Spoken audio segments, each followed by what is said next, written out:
बिस्मिल्लाहिर्रहमानिर्रहीम। अस्सलाम वालेकुम वरहमतुल्लाहि वबरकातुहू।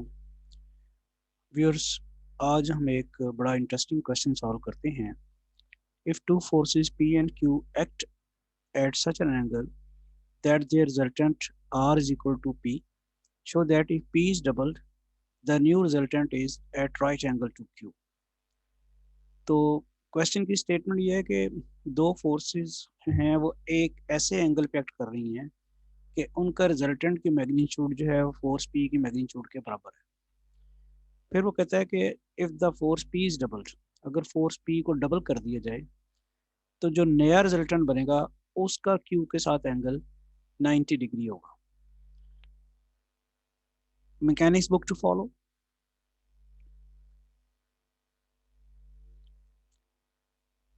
वही question, if two forces P and Q act at such an angle that their resultant R is equal to P, show that if P is double, P is double से मुराद है उसकी magnitude double हो जाए, the new resultant is at right angles to Q. तो अब question करना कैसे है, फोर्स पी और क्यू के रिजल्टेंट की बात हो रही है। तो अगर आप फोर्स फोर्स पी और क्यू के रिजल्टेंट के फार्मूला का अगर आपको याद हो तो मैं आपकी वो लिख देता हूँ दोबारा आपको यहाँ पे, अगर भूल भी गए हैं याद है ये। R is equal to P square plus Q square plus 2pq cos alpha under root.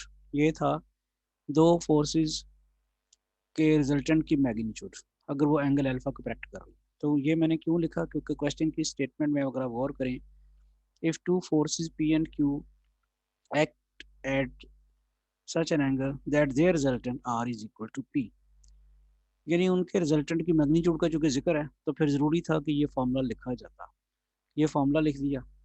अब उसमें उसने ये कहा कि ऐसे एंगल पे एक्ट कर रही हैं कि उनके रिजल्टेंट की जो मैग्नीट्यूड आर है वो फोर्स पी की मैग्नीट्यूड के बराबर है। तो मैं यही चीज़ यहाँ पे यूज़ करता हूँ, वो ज़रा देखें। ये चूंकि फार्मूला था R is equal to P square plus Q square plus 2pq cos alpha under root, तो मैंने इसका स्क्वायर कर लिया कैलकुलेशन आसान करने के लिए। R square is equal to P square plus Q square plus 2pq cos alpha.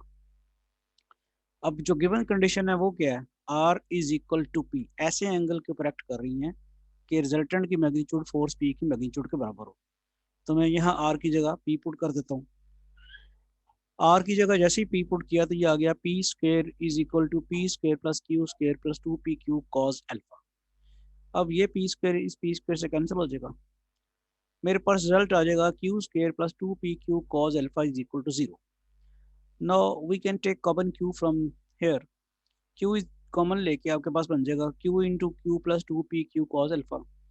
Obviously Q non zero है तो आपके पास ये रह जाता है Q plus 2pq cos alpha. तो यहाँ से आप गौर करें तो अगर अब बात ये एक हमने एक कंडीशन को इस्तेमाल किया है। क्वेश्चन के दो हिस्से हैं, एक इंफॉर्मेशन ये थी कि पी और क्यू फोर्सेस ऐसे एंगल पे एक्ट कर रही हैं कि रिजल्टेंट की मैग्नीट्यूड जो है फोर्स पी की मैग्नीट्यूड के बराबर है। ये इंफॉर्मेशन को हमने यूज़ किया। उस इंफॉर्मेशन को यूज़ करने के लिए जो कि रिजल्टेंट की मैग्नीट्यूड का जिक्र था, तो वो जो फार्मूला होता है रिजल्टेंट की मैग्नीट्यूड का, पहले वो लिखा P square plus Q square plus 2pq cos alpha under root. ये देखिए ना, क्वेश्चन को अब जब आप पढ़ रहे होते हैं तो उसको देख के आपको समझ आना चाहिए, सोचना चाहिए कि कौन कौन सी चीज़ यहाँ पे लगनी है, याद नहीं करना। यानी फोर्सेस के रिजल्टेंट की मैग्नीट्यूड का जिक्र है तो उसको सिंप्लीफाई करने के लिए हमने रिजल्टेंट का फॉर्मूला लगाया और उसमें कंडीशन जो पहली दी हुई थी कि पी आर के इक्वल है वो लगाई और यहाँ से ये कुछ हमारे पास आ गया। अब क्वेश्चन का दूसरा हिस्सा जो है, जो इन्फॉर्मेशन का दूसरा पार्ट है, पी इज डबल, एक तो पी डबल हो जाए तो फिर उसका एंगल क्यू के साथ। तो आपको याद होगा कि रिजल्टेंट का एंगल जो है उसका फार्मूला भी है हमारे पास, if P is double then the angle theta with the new resultant makes with Q. आपको याद है कि ये होता था एंगल का फार्मूला कि if resultant makes an angle with, if resultant r makes an angle theta with q, then p sin alpha over q plus p cos alpha, ये फॉर्मूला था। अब इसी फार्मूले में अगर वो कहता है जी कि आपका डबल कर दिया जाए, p डबल कर दिया जाए, तो फिर क्या हो जाएगा, p की जगह आपने 2p कर दिया और q की जगह आपने ये इस p की जगह 2p कर दिया और इस p की जगह 2p कर दिया क्योंकि वो डबल है। इफ पी इज डबल्ड, यानी पी की मैग्नीट्यूड डबल हो जाए, तो पी की जगह 2p और क्यू की जगह पी की जगह 2p कर दिया, then the angle theta which the new resultant makes with Q is given by, तो थीटा जो नया रिजल्टेंट है क्यू के साथ बनाएगा, उस फार्मूले में ये चेंज आ गई।